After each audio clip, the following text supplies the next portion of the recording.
नमस्कार, मैं विक्रम सिंह। आज चालू करते हैं आपका एटॉमिक स्ट्रक्चर की क्लासेस, चैप्टर नंबर 2 का, क्लास 11 का। लेकिन आपको आज दो बातें बताएंगे कि डिस्कवरी ऑफ न्यूट्रॉन यानी न्यूट्रॉन की खोज कैसे हुई। और हमने पढ़ चुके हैं इलेक्ट्रॉन की खोज, प्रोटॉन की खोज, दोनों पढ़ चुके हैं। अब न्यूट्रॉन की खोज के बारे में बात करेंगे। साथ में आपको ये बताऊंगा कि इस चैप्टर में जो हम कुछ चीज़ें पढ़ेंगे जो काफ़ी इंटरेस्टिंग है, तो ये टॉपिक जैसे ही ख़त्म होगा कुछ इंटरेस्टिंग टॉपिक की तरफ आएंगे और वही एग्जाम्स में ज़्यादा आते हैं।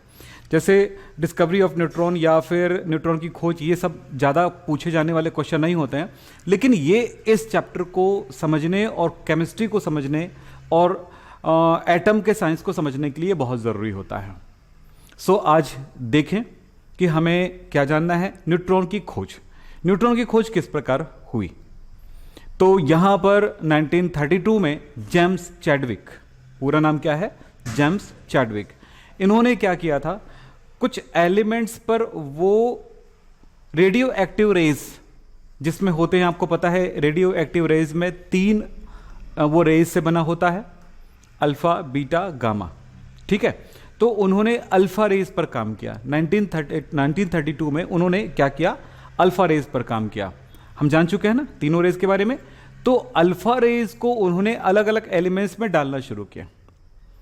वो ये सोच रहे थे कि जब मैं किसी भी एलिमेंट पर अल्फा रे डालूंगा तो हो सकता है या तो उस अल्फा पार्टिकल को एक्सेप्ट कर ले,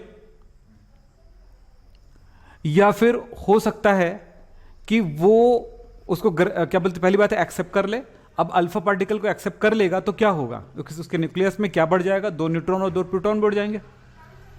सो वो बड़ा न्यूक्लियस वाला कोई बड़ा एलिमेंट बन जाएगा। यानी कि वो यहां पर कर क्या रहे थे कि एक तरह से ट्रांसम्यूटेशन कर रहे थे, यानी कि तत्वांतरण कहते हैं, एक एलिमेंट से दूसरा एलिमेंट बनाने की कोशिश कर रहे थे। इस बात में तो वो सफल हुए, ट्रांसम्यूटेशन में वो सफल हुए। साथ में ये देखा कि वहां से कुछ एक और रेज निकल रही है जो कि पार्टिकल से बना हुआ, एक और रेज निकल रही है जो किससे बना हुआ है, पार्टिकल से बना हुआ है। पार्टिकल मतलब कणों से बना हुआ एक किरण निकल रही है। और वो किरण का जब जांच किया गया तो वो इलेक्ट्रॉन जैसा नेगेटिव चार्ज नहीं था, प्रोटॉन जैसा पॉजिटिव नहीं था, तो दोनों जैसा नहीं था, लेकिन इलेक्ट्रॉन से बहुत ज्यादा भारी था, हैवी था, लेकिन प्रोटॉन के जस्ट बराबर था। हल्का सा उसका वेट ज्यादा था, लेकिन बिल्कुल प्रोटॉन के बराबर इसका वेट था। तो न्यूट्रल चार्ज्ड एक न्यूट्रॉन, एक पार्टिकल की खोज हो गई। न्यूट्रल चार्ज वाला एक पार्टिकल मिला जिसका नाम क्या गया, न्यूट्रल से हुआ न्यूट्रॉन, है ना। न्यूट्रल पार्टिकल, तो इसको क्या बोला गया, न्यूट्रॉन कहा गया। अब ये कैसे हुआ, उसके लिए एक छोटा सा यहां पर रिएक्शन तो दिखेगा और उस रिएक्शन के बारे में बातचीत करूंगा जस्ट, और वो एक बार में नहीं तो 2 बार में तो बिल्कुल क्लियर समझ में आ जाएगा। शुरुआत थोड़ी सी तकलीफ देती है क्योंकि क्लास 11th में चैप्टर नंबर 1 आपको इजीली क्लियर होता है शुरू से। चैप्टर नंबर 2 का शुरुआत जो है थ्योरी है, थ्योरी बात समझ में आती है, पर शुरुआत थोड़ा ऐसा लगता है यार ये सब जान के करेंगे क्या, बोरिंग है, इतना याद कैसे करेंगे। बोरिंग नहीं है, इसको थोड़ा थोड़ा समझते जाना है, ओके। इसके बाद जो आने वाला काम है कि वो प्रैक्टिस वाला हो जाता है। यानी ये चैप्टर 2 मोड में है, एक पहला थ्योरी और सेकंड प्रैक्टिस। जब प्रैक्टिस वाला पोर्शन आएगा ना तो आपको बहुत मजा आएगा, और वो पोर्शन जस्ट आने वाला है कुछ एक दिनों में। सो ये चैप्टर बड़ा चैप्टर के फॉर्म में आता है, ये थोड़ा ध्यान रखेंगे। और इसको शुरुआत जो चैप्टर 1 से लेकर के चैप्टर 4 तक की जो 11 का जो चैप्टर होता है, इसमें सबसे बड़ी बात यह है कि हर बात को जानना होता है, हर बात को समझना और सीखना होता है, या यूं कहेंगे पूरी 11th हर बात को सीखना होता है। 11th को हम लोग स्लाइटली ले लेते हैं, ऐसे ही लाइट में ले लेते हैं ना, कि चलो यार देखते हैं यार होगा, और यही हमारी गलती होती है। इसी कारण से 12th में जो खतरे होते हैं इसी कारण से होते हैं। फिलहाल तो कोई बात नहीं, चलिए हम आगे की पढ़ाई शुरू करते हैं। हम यहां पर आपको बता रहे हैं कि बेरिलियम 9 पर अल्फा पार्टिकल डाला गया, कार्बन बना, न्यूट्रॉन बना। अब ये थोड़ी सी अजीब लग रहा है, तो मैं इसको अजीब ना लगे इसके लिए मैं इसको आपको समझाता हूं। सबसे पहले समझेंगे अल्फा पार्टिकल।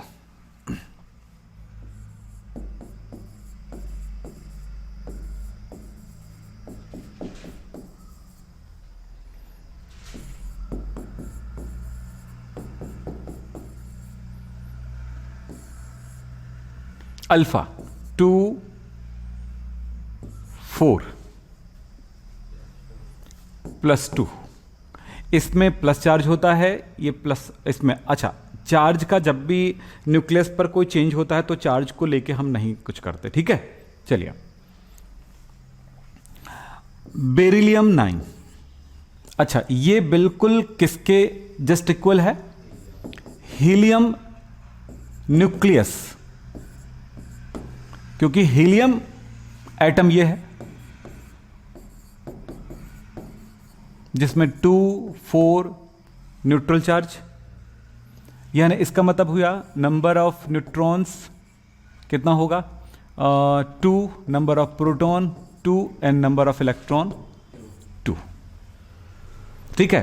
तो इसका मतलब यह चार्ज हुआ +2 माइनस इलेक्ट्रॉन के लिए हुआ -2, यानी कि टोटल कर दिया जाए तो वैल्यू कितना मिल जाएगा? चार्ज वैल्यू 0, ठीक है। और अगर मास की बात करें तो इन दोनों के साथ मास मिल जाएगा, W कितना मिल जाता है? 2 + 2 यानी कि 4, ठीक है। क्लियर है?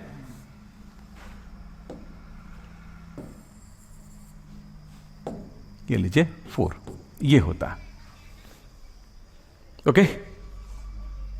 दोनों बातें तो इस तरह से इसमें होगा, लेकिन इसमें क्या होगा? N = 2, P = 2, electron = 0।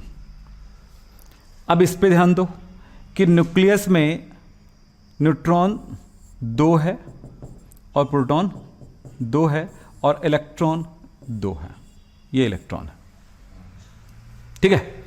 पर इसके लिए ओनली क्या होगा? न्यूक्लियस होगा, P = 2, सॉरी, P = कितना होगा? 2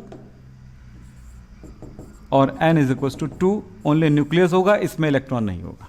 सो ये अल्फा पार्टिकल है, ये अल्फा पार्टिकल है, जबकि ये क्या होता है? हीलियम एटम है। बस थोड़ा फर्क समझ में आया दोनों में? क्लियर है? ये चीज आप जानते हैं, इसीलिए तो आपको पढ़ाया गया है आइसोटोप्स, आइसोबार्स, ये सब पढ़ाया गया है ना, और एटम, एटॉमिक नंबर, ये सारी चीजें पढ़ा दी गई है, तो प्रॉब्लम नहीं है। अब मैं बता रहा हूं यहां पे, वो चीजें क्लियर हो गई बेटा आपको?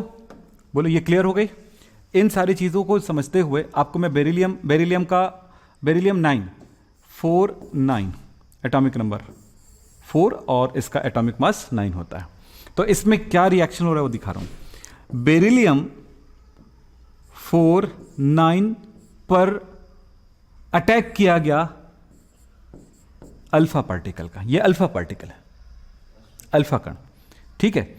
चार्ज लिखने की जरूरत नहीं पड़ती है, लिखते हो लिख लो, कोई प्रॉब्लम नहीं है, इसको लिखने की जरूरत नहीं, फिर इसको भी बैलेंस करना पड़ जाएगा चार्ज को, तो ये अल्फा पार्टिकल, हम इसको बैलेंस नहीं कर रहे हैं। चलिए ठीक है, फिर ये क्या होता है, यहां पे देखिए, ये अल्फा पार्टिकल जब इससे टकराती हैं तो क्या होगा, एक चीज है कार्बन 612 बनता है, ठीक है। इसके चार्ज को लिखने की जरूरत नहीं पड़ती ना, इस तरह के रिएक्शन में, न्यूक्लियर रिएक्शन में आपको चार्ज लिखने की जरूरत नहीं है, अल्फा पार्टिकल मतलब अल्फा पार्टिकल, ठीक है।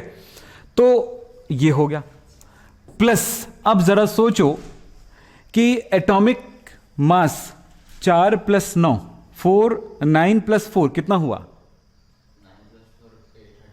13। इस तरफ मास और उस तरफ मास दोनों तरफ बराबर होना चाहिए, तो आपके पास कितना हुआ, 9 + 4 13 हुआ, तो 13, अब इसका मतलब क्या हुआ, इस तरफ कितना, ओनली 12, तो कुछ बचा होगा वैल्यू, क्या बचा है, 1 बचा है। एटॉमिक मास कितना बचा है, 1। नीचे जाते हो, 4 + 2 कितना हुआ, 6, इस तरफ कितना हो गया, 6, तो एटॉमिक नंबर 0। तो इस जगह पर एक पार्टिकल मिला जिसको N से डिनोट किया गया, यह है न्यूट्रॉन, ठीक है। मतलब ऐसा पार्टिकल जिस पर कोई चार्ज नहीं होता है, ये चार्ज वैल्यू कैसा होगा, चार्ज वैल्यू 0, न्यूट्रल। इस पर कोई एटॉमिक नंबर नहीं होगा, atomic number Z = 0, atomic mass 1 होगा, इस पार्टिकल को कहा गया न्यूट्रॉन। इस तरह से इसकी डिस्कवरी हुई थी। ये एक्सपेरिमेंट किया था उसने। इस एक्सपेरिमेंट को आपको दिखाया गया है यहां पे। हीलियम कण, अल्फा कण है ये, हीलियम कण नहीं है, अल्फा कण है। तो अल्फा कण को चाहे He करके लिखो, लेकिन He लिखते समय ध्यान रखना पड़ता है कि आप उस जगह पर जरूर +2 लगाओगे। सो एक क्वेश्चन आ जाता है कि सर वो प्लस कहां गया फिर? ठीक है, इसका यहां पर इस तरह के रिएक्शन में जवाब नहीं मिलेगा आपको। ठीक है, थोड़ा ध्यान रखिएगा इस बात को। ओके, तो चलो, तो बेरिलियम पर अल्फा पार्टिकल के टकराने से कार्बन मिला और कार्बन 612, मतलब यह है कि नॉर्मल कार्बन बन गया। अब एक दो चीजें यहां पर सीखने को मिला। क्या क्या? दो चीजें मिली। पहला मिला बेटा इस रिएक्शन से कि अल्फा पार्टिकल जब बेरिलियम पर टकराती है तो बेरिलियम एक अलग तरह का एलिमेंट है, यस, और ये दूसरे तरह का एलिमेंट है। एक तरह का लगता है कि ट्रांसफॉर्मेशन हुआ है, ट्रांसम्यूटेशन कहते हैं इसको, यानी कि तत्वांतरण कहते हैं। क्या कहते हैं? हिंदी में बोलते हैं, इंग्लिश में बोलते हैं आर्टिफिशियल ट्रांसम्यूटेशन, और हिंदी में बोलते हैं कृत्रिम तत्वांतरण। कृत्रिम यानी आर्टिफिशियल, कृत्रिम तत्वांतरण।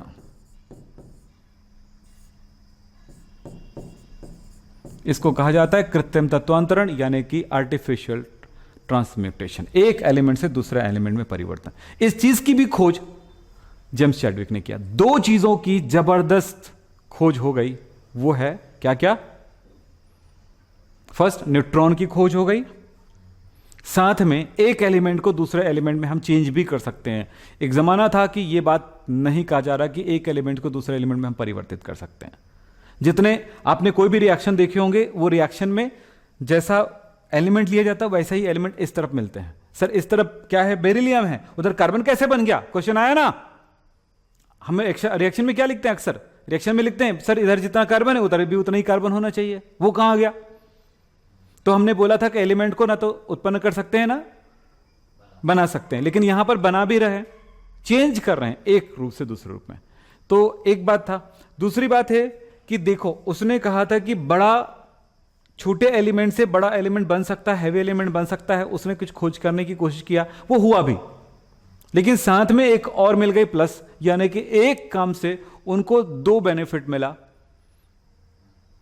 ठीक है, कृत्रिम तत्वांतरण का खोज उसे ने किया जेम्स चैडविक ने, और साथ में खोज कर डाला किस चीज का? न्यूट्रॉन का। तो ये दो बातें यहां पर होती हैं।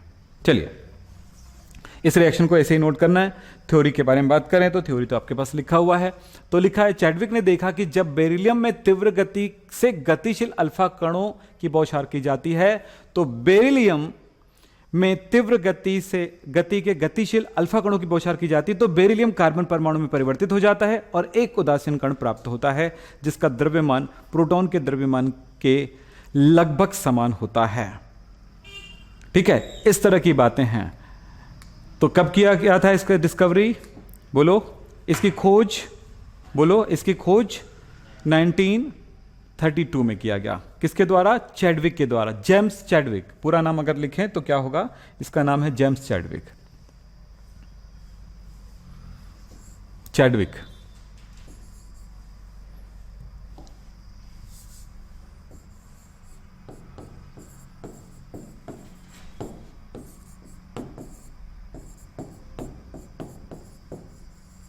James Chadwick. ठीक है, इस तरह से चलते हैं।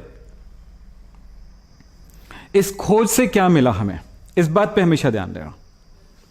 ठीक है, यहां पर दो बातें लिखा गया है। यह कण अन्य नाभिकीय अभिक्रिया में क्या लिखा है? में भी पाया जाता है। तो यहां पर एक चीज की और खोज हो गई कि जो पार्टिकल है ना कि ओनली बेरिलियम में पाई जाती है, इसके साथ सारे एलिमेंट्स में ये पाए जाते हैं, इसकी खोज हुई। ठीक है, और चूंकि ये न्यूट्रल होता है इसलिए इसको क्या कह दिया जाता है? न्यूट्रॉन कह दिया जाता है। इसका नाम न्यूट्रॉन इसलिए रखा गया। फिर इसके बाद है कि इस पर कोई चार्ज नहीं है ना, तो इस पर कोई चार्ज नहीं है, लेकिन इसका मास है, और मास कितना? प्रोटॉन के मास के लगभग इक्वल। तो 1.67 इंटू 10⁻27 किलोग्राम।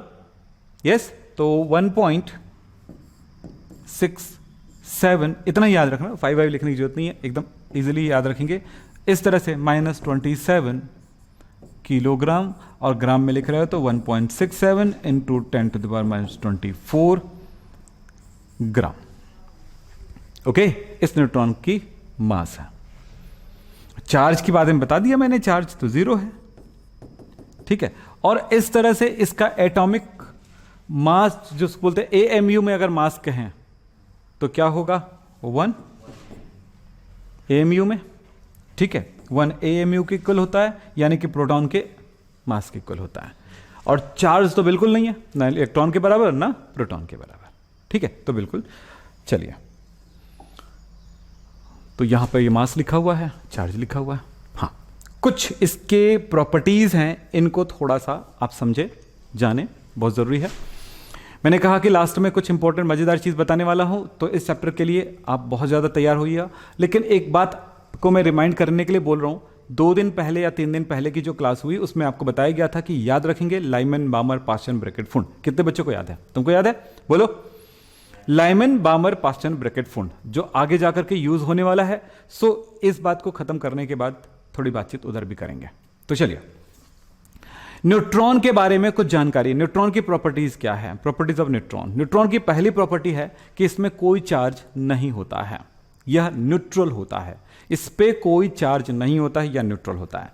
सेकंड, हमने यहां पर प्रॉपर्टीज फॉर्म में लिख दिए हैं, वैसे जरूरी नहीं है इस जगह पे लिखना, इसे हम स्मॉल n से डिनोट करते हैं। इसे किससे दर्शाते हैं?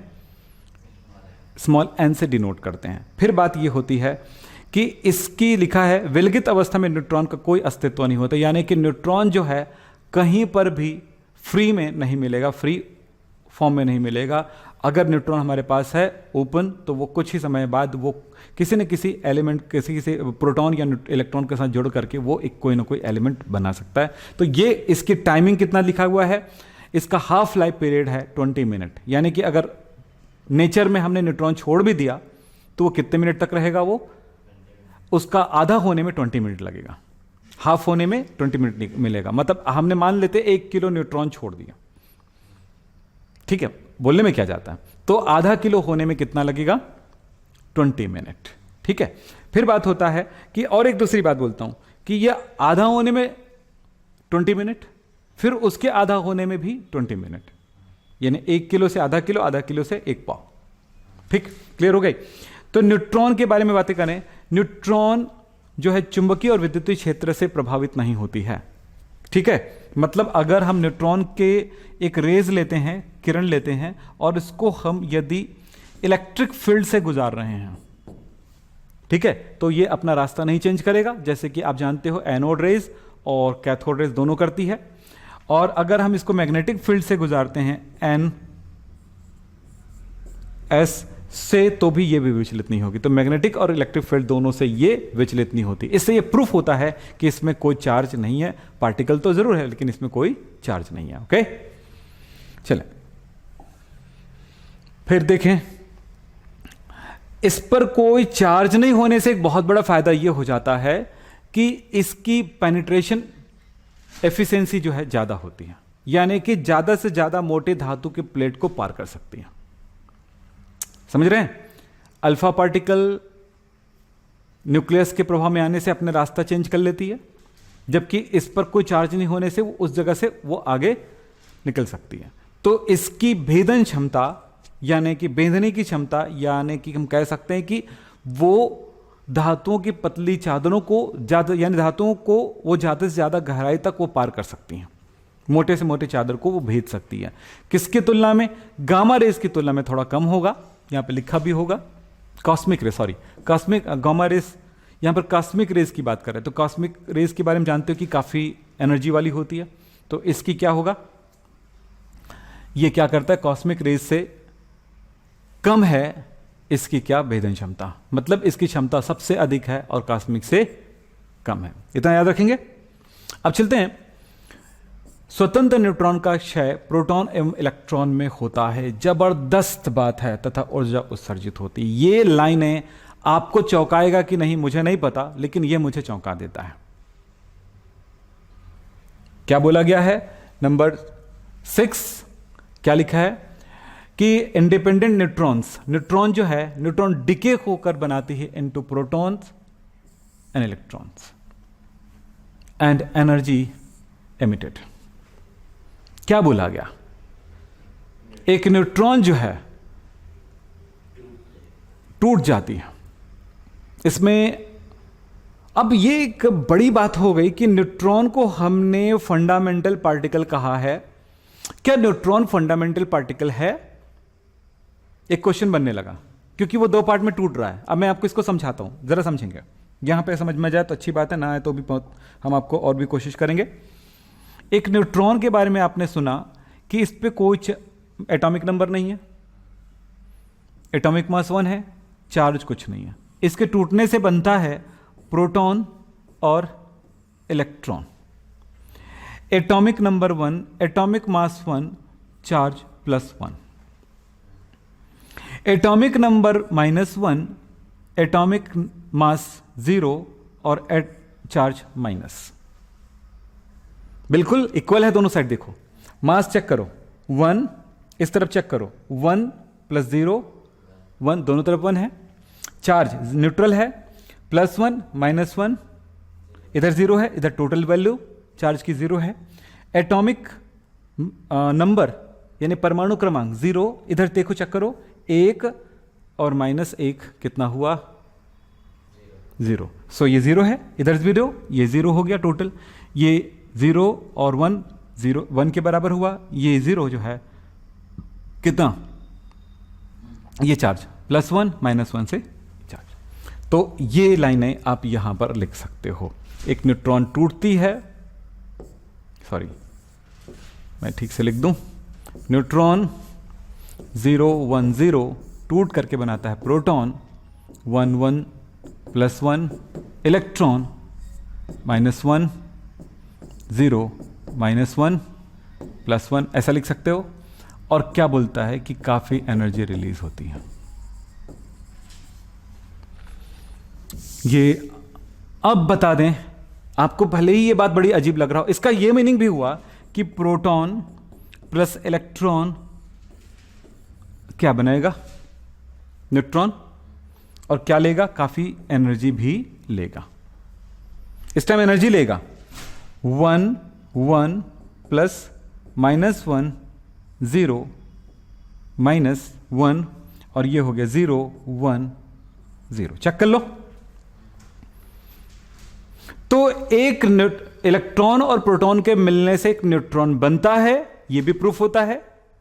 यानी एक तरह से देखा जाए 3 फंडामेंटल पार्टिकल से कोई न्यूक्लियस तो बनती है, लेकिन उसी में जो न्यूट्रॉन होता है अगर वो डिके हो जाए, टूट जाए, तो वो क्या बनाएगा? इलेक्ट्रॉन और प्रोटॉन बनाता है। ये बहुत बड़ी खोज है। इस खोज पे भी बहुत लंबी लंबी बातें कही जा सकती है। फिर उतनी सारी बातें अगर कहें सो आप एक बार थोड़ी बुक इसलिए बोलते हैं कि थोड़ा पढ़ा करिए, पुस्तकों को पढ़ेंगे तो आप ज़्यादा से ज़्यादा सीखेंगे। फिलहाल ये बातें अपने दिमाग में रखिएगा। न्यूक्लियर केमिस्ट्री जो है हमारे एटॉमिक स्ट्रक्चर के अंदर सीखने का मौका मिलता है। थोड़ी बहुत जानकारी है। जैसे कि हमने देखा था कि रेडियो एक्टिव रेज होती हैं, उनसे एक रेडियो एक्टिव एलिमेंट्स होता है जिससे रेडियो एक्टिव रेज निकलती हैं। वो 3 पार्ट का बना होता है, अल्फा बीटा गामा। तो ये हमने पढ़ा है। और ये सब जो है एकदम डीप में जाने वाली कोर्स तो नहीं है हमारे पास, उसको न्यूक्लियर केमिस्ट्री के अंदर पढ़ा जाता है, जो 11th और 12th दोनों के कोर्सेस में नहीं है। ठीक है, सो ध्यान रखिएगा। चलो, जितनी ज़रूरत पड़ती जाएगी हम बताते जाएंगे आपको, ये चीज़ें आप ध्यान रखिए। तो एक बात ये हो गया, ठीक है। फिर बोला गया है न्यूट्रॉन का रेडियस जो है वो 10⁻⁻13 सेंटीमीटर होती है। ठीक, फिर उसके बाद देखें न्यूट्रॉन का जो मास है वो अभी हमने देखा था, ये भी हो गया। तो कुछ बातें ये हुई, थोड़ी सी इसकी मास ज़्यादा होती है, लेकिन इसका मतलब ये नहीं है कि एकदम ज़्यादा होता है। ठीक है, तो ये बात यहाँ पर हम कर सकते हैं। ठीक, तो चलिए ओके आगे बढ़ें। सो हमने न्यूट्रॉन की कुछ जानकारी ली। न्यूट्रॉन को कैसे चैडविक ने डिस्कवर किया था, साथ में आर्टिफिशियल ट्रांसफॉर्मेशन या ट्रांसम्यूटेशन किया था उसने, और साथ में हमने देखा कि न्यूट्रॉन के क्या क्या प्रॉपर्टीज होती हैं। तो ये आपकी जानकारी में हमेशा होनी चाहिए। ओके, तो आप थोड़ा ध्यान रखेंगे, एक दो बार कोशिश करना तो अपने आप याद हो जाएगा पूरा का पूरा। अब चलते हैं, ये आपको पूरा का पूरा याद कराया जा चुका है बेटा, बताओ सही बोल रहा हूं कि नहीं? तो इसमें टाइम नहीं लगाएंगे क्योंकि इसको हमने दो बार देख लिए हैं, याद है आपको? और ये दो बार, ये तीसरे बार ये टेबल आ रहा है, तो ये पूरी जानकारी आपको हमेशा याद रहनी चाहिए, बहुत ज़रूरी है, क्योंकि इसके बगैर आपको थोड़ा तकलीफ हो सकता है। मास किलोग्राम में दिया गया है, देखिए थोड़ा सा डिफरेंस है, थोड़ा सा अंतर आता है हल्का फुल्का, ठीक है, और यहाँ पर भी थोड़ा बहुत फर्क आता है, ठीक है, एएमयू में भी थोड़ा फर्क आता है। तो अगर आप चाहें इतना गहराई में पढ़ना चाहें तो पढ़ सकते हैं, याद रख सकते हैं। आपने नोट किया होगा, और नोट ज़रूर करें अपनी कॉपी में, नोट्स मुझे दिखाएंगे ज़रूर, ठीक है, सारी चीज़ें यहाँ से। अब हम देखेंगे origin of cathode and anode rays. हमने पढ़ा ज़रूर है, पर थोड़ी सी जानकारी को और आगे बढ़ा देते हैं कि कैथोड रे कहाँ से ओरिजिन होती है, कहाँ से उत्पन्न होती है।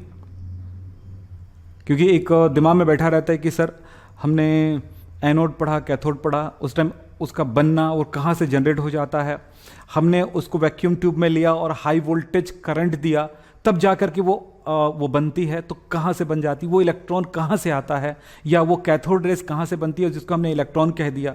और हमने ये बोला कि जब किसी क्या बोलते हैं वैक्यूम ट्यूब में, यानी विसर्जन नली में, निर्वात नली में विद्युत धारा प्रवाहित करते हैं कोई गैस डाल करके, और उसको कम प्रेशर पर रख करके हम जब इसमें इलेक्ट्रिसिटी पास करते हैं, तब ये कैथोड रेस बनती है, एनोड रेस बनती है। ये कहाँ से ओरिजिन होता है, कहाँ से बनता है, तो ये बात हम कर चुके हैं, फिर भी एक बार रिमाइंड कराना हमारा काम है, और हम आपको कुछ कुछ बातें बता देते हैं, फिर इसके बाद हम आगे बढ़ेंगे, ठीक है। तो उस ओरिजिन के बारे में थोड़ी जानकारी ले लें। देखिए, ये जो लिखा है उसकी तरफ जाने से बात बनती नहीं है, इस बात को समझें। हमने एक ग्लास ट्यूब लिया है, वहाँ पर दो इलेक्ट्रोड लगे हुए हैं, देख रहे हैं, ये इलेक्ट्रोड है, ठीक है, इसको एक इलेक्ट्रोड मान लेते हैं, ये इलेक्ट्रोड है, उसमें हमने करंट पास किया है, ठीक है, ठीक है। तो ये बैटरी है या सेल है, वहाँ से अब मैं यहाँ पर लिख दूँ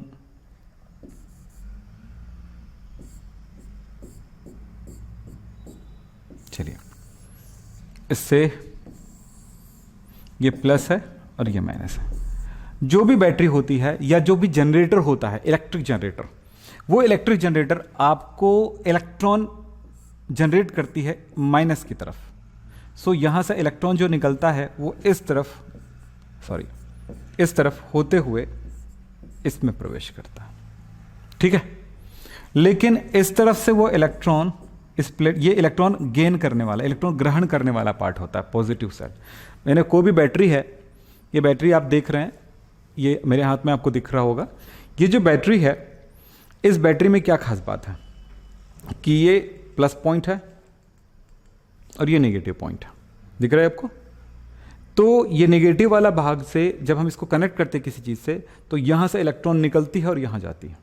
बैटरी का काम ही है, एक ऐसा मशीन है ये, समझ लो कि ये इलेक्ट्रॉन प्रोड्यूस करता है, कहाँ से, नेगेटिव पार्ट से। हमको उल्टा लगता है कि प्लस से निकलता, प्लस से नहीं निकलता बेटा इलेक्ट्रॉन, ध्यान रखना, हमेशा याद रखना इस बात को, क्योंकि हो सकता है कई बच्चों के दिमाग में कन्फ्यूज़न रहता है। सर हम लोग जब लिखते हैं बैटरी को, इस तरह से बैटरी बनाते हैं, इस तरह से, और इसके साथ वायर लगाते हैं ऐसे, और कोई बल्ब जलाते हैं ऐसे, ऐसे बना रहा हूँ ना, तो हम ये लिखते हैं कि इधर से ये प्लस है, ये माइनस है, तो हम ऐसे लिखते हैं। तो ये करंट फ्लो बोलते हैं, इसको करंट का फ्लो बोलते हैं। इधर से इधर, प्लस से माइनस की तरफ करंट फ्लो बोलते हैं।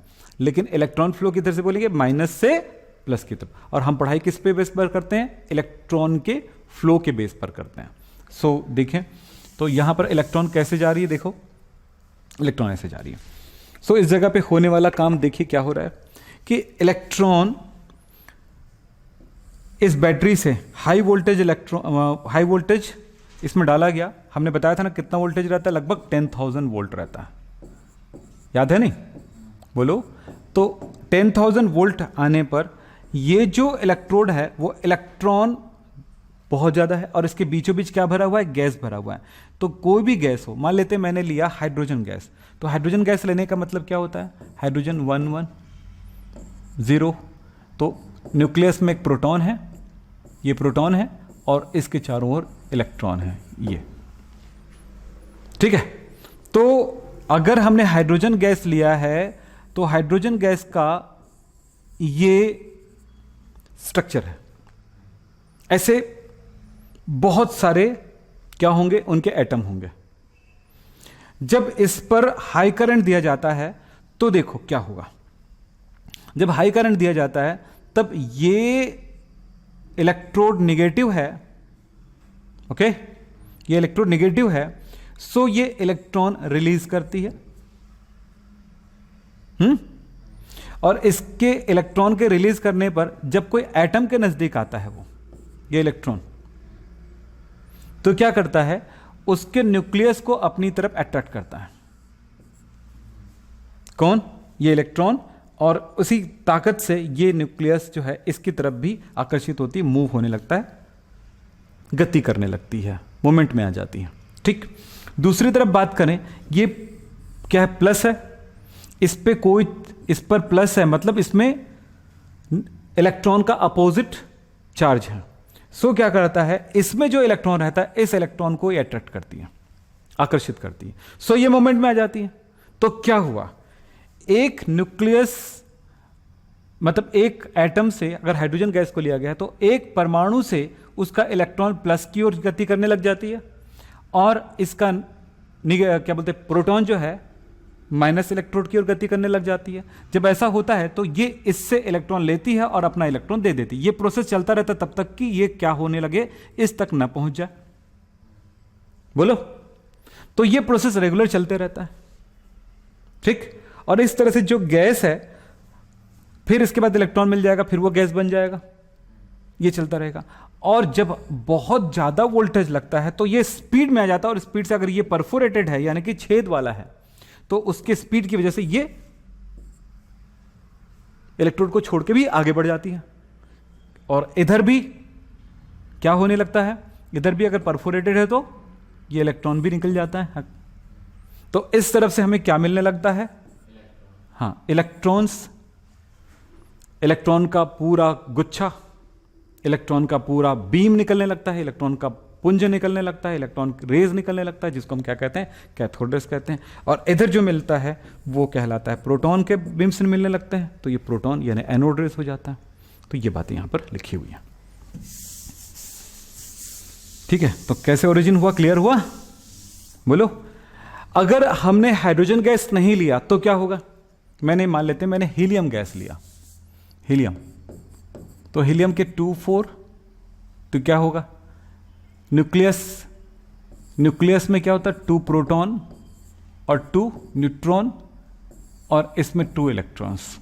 चलो इस जगह पे सोचते हैं, 2 प्रोटॉन 2 न्यूट्रॉन दिख रहे दोनों, और साथ में यहां पर 2 इलेक्ट्रॉन्स। ये दोनों इलेक्ट्रॉन तो इस तरफ गति करके कैथोड रेज बना लेती हैं। ठीक है, जो इधर एनोड रेज मिलेगा, थोड़ा ध्यान रखना, वो एनोड रेज में इसका न्यूक्लियस रहेगा, 2 प्रोटॉन 2 न्यूट्रॉन, मतलब ये अल्फा पार्टिकल जैसा होगा, अल्फा रेज मिलेगा।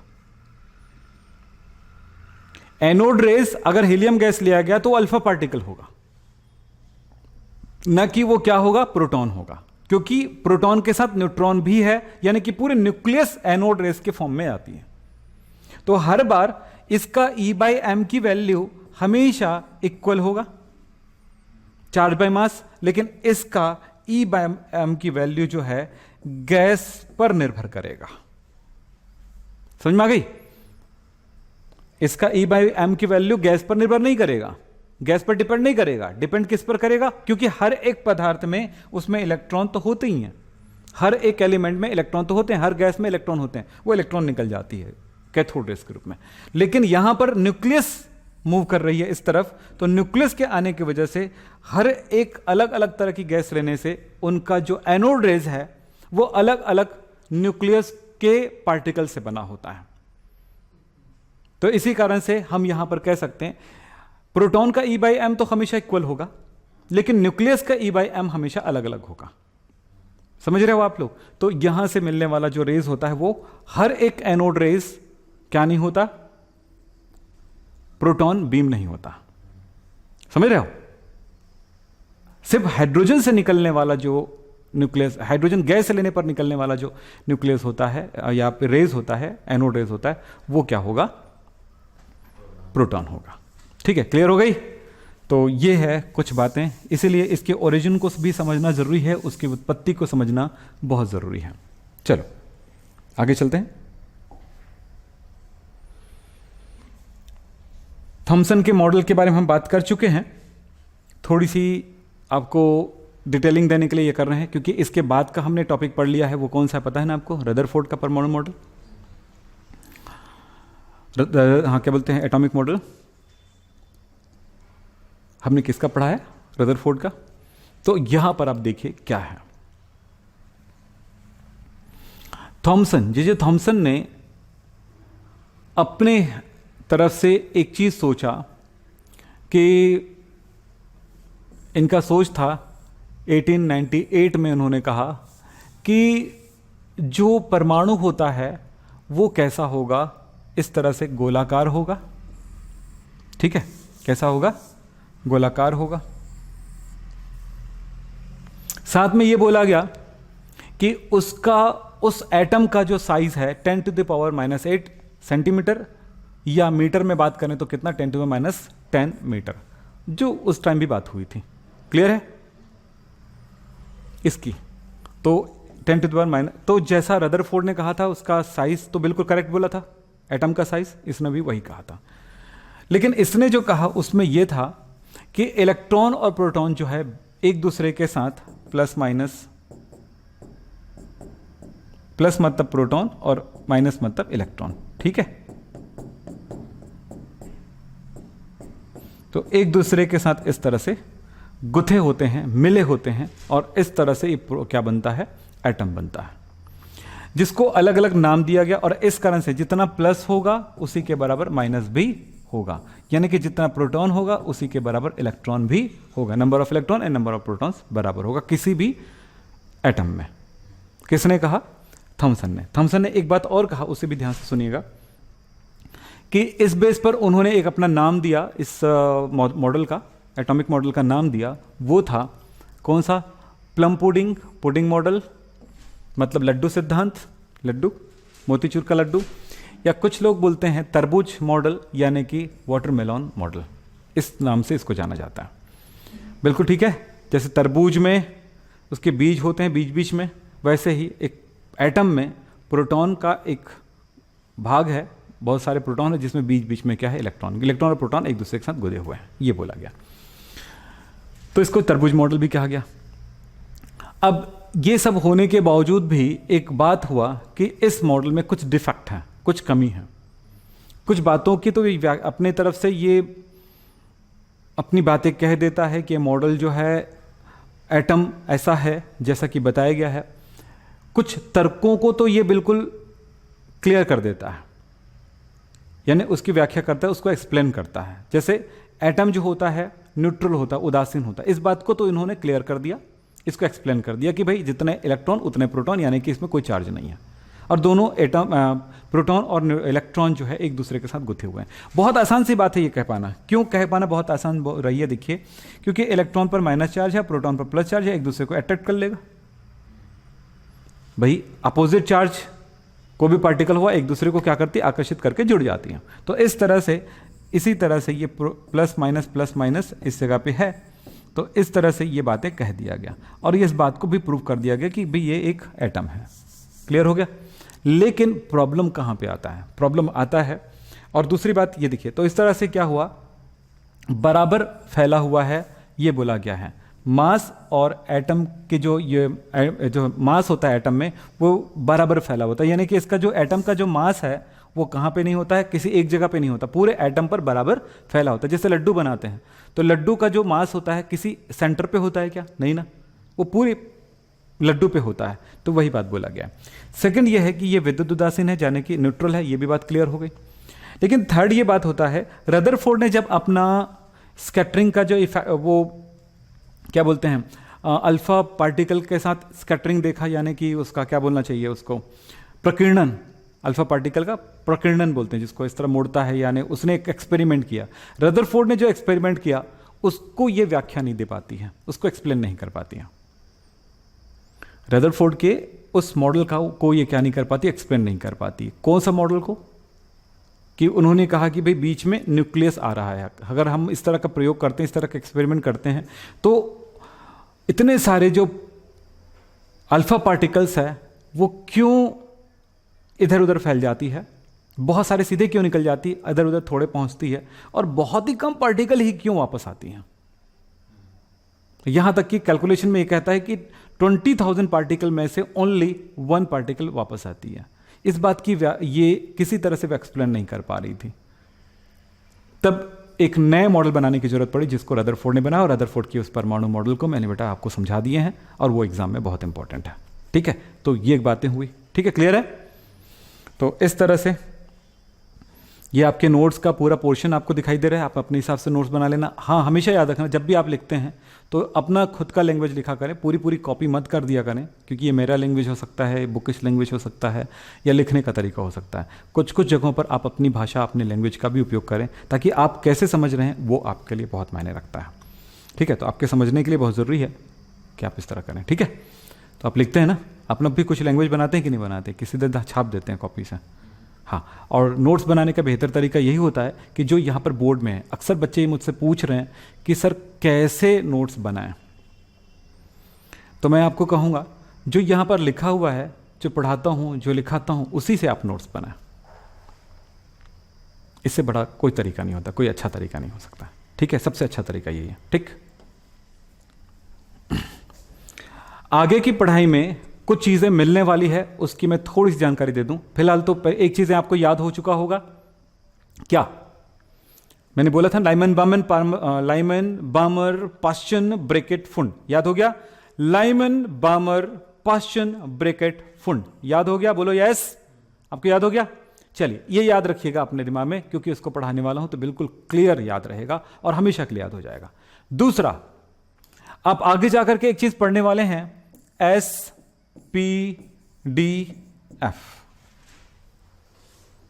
ठीक है, ये आप पढ़ने वाले हैं किसी एटम में, परमाणु में एक न्यूक्लियस होती है, न्यूक्लियस को हम इस तरह से प्लस से शो कर रहे हैं, गोला लगा के प्लस लगा दिए, और इसमें कई एनर्जी लेवल होगा इस तरह से, और इनमें इन एनर्जी लेवल को नाम दिया जाता है KLMN, या फिर इसको नंबर दिया जाता है 1 2 3 4, और इन्हीं एनर्जी लेवल में पाई जाती है, आप याद रखिए, यह कहां पाई जाती है? इसी एनर्जी लेवल में पाई जाती है। क्या चीज? SPDF। इसमें होता है S, सेकंड में होता है SP, थर्ड में होता है SPD, और चौथे में होगा SPDF। अगर कोई पांचवा एनर्जी लेवल होगा KLMNO वाला, जिसको हम क्या नाम दे रहे हैं 5, तो इसमें होगा SPDF। होना तो चाहिए एक और एक्स्ट्रा, ये SPDF, तो वो होगा G, पर इसकी खोज नहीं हुई है, ऐसा कोई एलिमेंट्स नहीं मिला है जिसमें वो G हो, इसलिए हम G नहीं लिखेंगे, SPDF।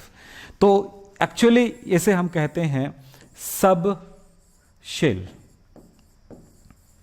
जिसको कहते हैं उप कक्ष, और ये जो है उसको कहा जाता है शेल।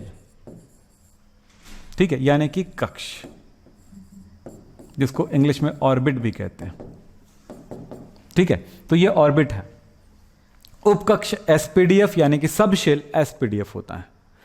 SPDF पहले एनर्जी लेवल में है, वो ओनली S होगा, दूसरे में SP होगा, तीसरे में SPD, चौथे में SPDF, पांचवें में SPDF, छठवें में SPDF, सातवें में SPDF, ऐसा ही है ओनली।